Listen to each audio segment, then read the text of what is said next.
என்ன பண்ணுறதுனே தெரியல. ஒரே கன்ஃபியூஷனாக இருக்குது, ஒரே குழப்பமாகவே இருக்குது, மனசு அமைதியாகவே இருக்க மாட்டேங்குது. என்ன தான் பண்ணுறதுனே தெரியலையே அப்படின்னு புலம்பிக்கிட்டு இருக்கிறவங்களா நீங்கள்? ஸோ அப்போது உங்களுக்கு தான் இந்த கதை. ஸோ எனிவே, ஹாய் ஹலோ வணக்கம், நான் ஆனந்த் அண்ட் வெல்கம் டு குட்டி ஸ்டோரி சேனல். ஸோ நம்மளோட சேனலுக்கு நீங்கள் ஏதாச்சும் புதுசாக வந்திருக்கீங்க அப்படின்னா மறக்காம நம்மளோட சேனலை சப்ஸ்கிரைப் பண்ணிங்க. அப்படி பக்கத்தில் இருக்க பெல் ஐக்கனை கிளிக் பண்ணி ஆல் அப்படின்னு ஆப்ஷன் கொடுத்துங்க. ஏன் அப்படின்னா அப்போ தான் நம்ம போகிற வீடியோ உங்களுக்கு உடனே நோட்டிஃபிகேஷன் வரும். ஸோ அப்போ தான் நீங்கள் நம்மளோட டெய்லி ஒரு வீடியோ வாட்ச் பண்ணி என்ஜாய் பண்ண முடியும். அண்ட் அது மட்டும் இல்லாமல் உங்களுக்கு எந்த மாதிரியான கதைகள் பிடிக்கும், நீங்கள் எந்த மாதிரியான ஸ்டோரிஸ் விரும்பி கேட்பீங்க அப்படிங்கிறத கமெண்ட் பாக்ஸ் இருக்குல்ல, ஸோ அதில் கமெண்ட் பண்ணுங்கள், நான் பார்த்து தெரிஞ்சுக்கிறேன். ஸோ இன்னைக்கான குட்டி கதை என்ன அப்படின்னு கேட்டிங்கன்னா, மன குழப்பமா அப்படின்னு சொல்லக்கூடிய ஒரு அழகான டாப்பிக்கில் தான் ஒரு கதையை பார்க்க போகிறோம். ஸோ இனிமே வாங்க கதைக்குள் புகுந்து கதைக்கலாம். Life is very short, நண்பா. Always be happy. ஒரே ஒரு குட்டி கதை மட்டும் சொல்லிட்டு ஓடி போகிறேன். ஒரு ஊருக்குள்ள ஒரு குருவும் அவரை சுற்றி ஒரு 3 சீடர்களும் இருக்கிறாங்க. இப்படியாப்பட்ட இந்த குருவும் சீடர்களும் என்ன பண்ணுறாங்க அப்படின்னா, தன்னுடைய குரு ஒரு நாள் காட்டுக்கு தவம் பண்ணுறதுக்காக தன்னுடைய சீடர்களுக்கு பயிற்சி கொடுக்கணும் அப்படிங்கிற நோக்கத்தினாலையும் அந்த சீடர்களை தன்னோட அழைச்சிட்டு காட்டுக்கு போகிறாரு. இப்படி போகக்கூடிய குரு என்ன பண்ணுறாரு அப்படின்னா, ஒரு சீடனை மட்டும் போகிறப்பவே பார்க்குறாரு. பார்க்கும்போது அந்த சீடன் தன்னுடைய மனக்குழப்பம், அதாவது மனசில் எதையோ ஒன்று திங்க் பண்ணிக்கிட்டு வெளியில் ஒரு மாதிரி நடந்துக்கிட்டே இருக்கான். பட் ஆனால் உள்ள அவன் வேற ஒன்றத்தை யோசிச்சுட்டே இருக்கான். இப்படியாப்பட்ட சீடன் என்னமோ யோசிச்சுட்டே இருக்கான் அப்படிங்கிறத உணர்ந்த அந்த குரு என்ன பண்ணுறாரு அப்படின்னா, தன்னுடைய சீடனுக்கு என்ன ஆச்சு அப்படிங்கிறத அவனுக்கு உணர்த வைக்கணும், புரிய வைக்கணும் அப்படிங்கிற நோக்கத்தில் காட்டுக்கு கூட்டிகிட்டு போகிறாரு எல்லாரையுமே. இப்படி போகிறப்போ ஒரு குறிப்பிட்ட தூரத்துக்கு அப்புறம் ஒரு நீண்ட தூரம் காடு கிட்ட போகிறாங்க. நீண்ட தூரம் போகிறாங்க. இப்படி போய்கிட்டே இருக்கிற தருணத்தில் ஒரு ஏரி ஒன்று வருது.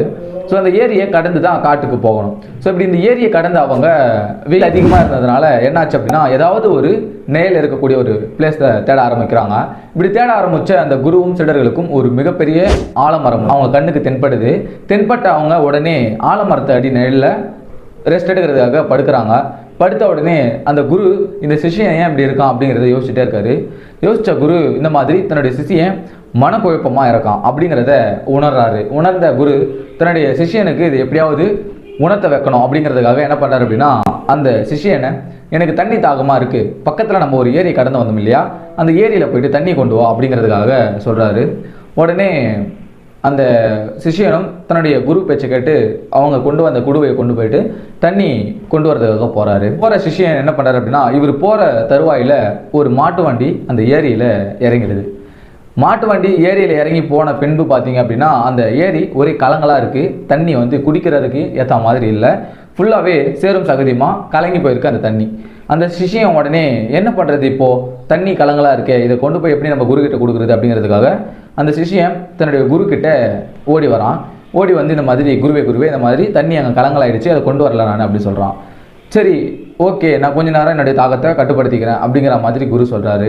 சொன்ன குரு கொஞ்ச நேரம் தாகத்தை கட்டுப்படுத்திக்கிட்டாரு. அதை பார்த்த சிஷியன், என்னது இது, நம்ம குருக்கு இந்த மாதிரி தண்ணி கொடுக்க முடியலையே அப்படிங்கிறதுக்காக மனசுக்குள்ளே அது ஒரு பக்கம் போட்டு குழப்பிக்கிட்டே இருக்கான்.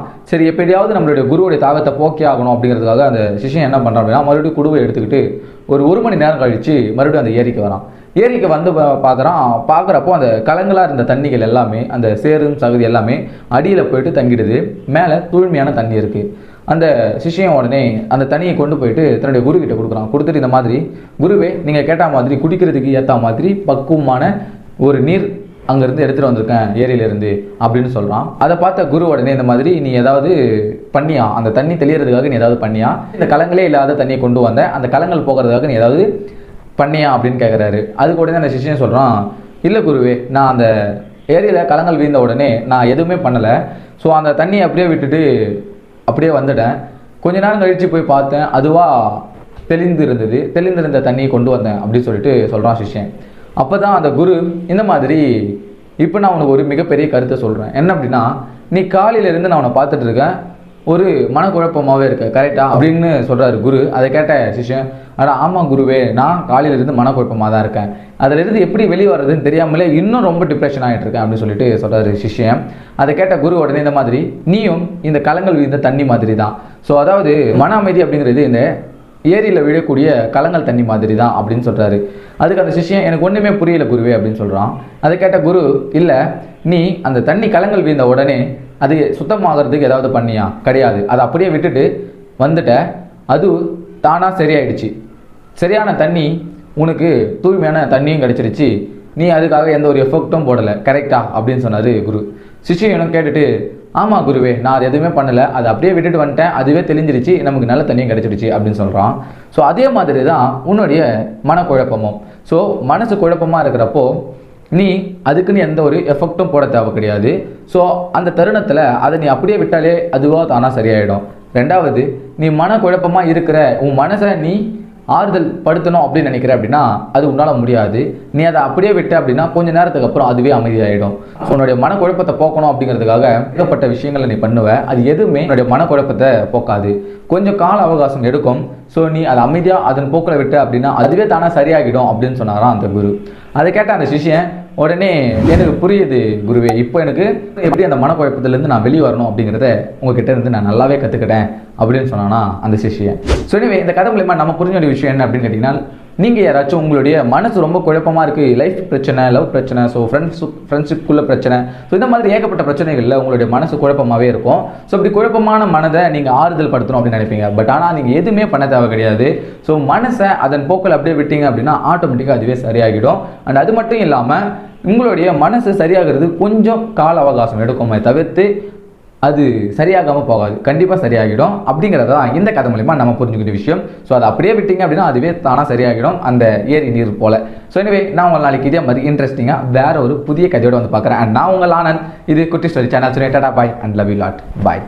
Life is very short, Nanba. Always be happy.